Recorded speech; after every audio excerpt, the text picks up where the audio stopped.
He stood up when I walked in and stuck out his hand, while Constance explained this was Dave Gutierrez from Legal Aid, who could help me understand everything. His handshake was firm but gentle, and he had these deep lines around his eyes that made him look like someone who'd seen enough hard stuff to not judge anyone. He pulled out a yellow legal pad covered in notes and started going through the basics of medical proxy authority, while I kept glancing at the door worried about Oliver.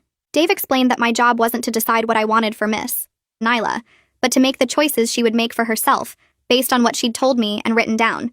He showed me copies of the advance directive again, and walked through each section slowly, while I tried to focus on the words, instead of the way my chest kept getting tighter. When I asked about my father and whether he could take Oliver, Dave's whole face changed, and he leaned forward with his elbows on the table.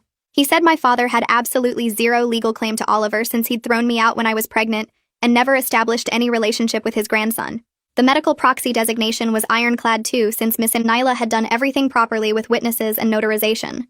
He mentioned there might be estate issues if something happened to Miss Nyla, but we'd handle that when we needed to.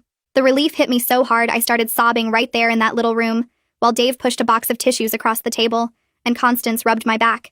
After I pulled myself together, I told Dave I needed another opinion on Miss Nyla's brain function before I could even think about making any decisions. He nodded and said that was completely reasonable, and actually showed I was taking my responsibility seriously. We walked back to the ICU where Dr. Wong was checking Miss Nyla's monitors, and I asked him directly for a second neurological assessment. He didn't hesitate or act annoyed, just said he understood completely and would schedule it for tomorrow morning with their best neurologist. He even said I was being thorough and responsible, which made me feel slightly less like I was drowning in decisions I wasn't old enough to make.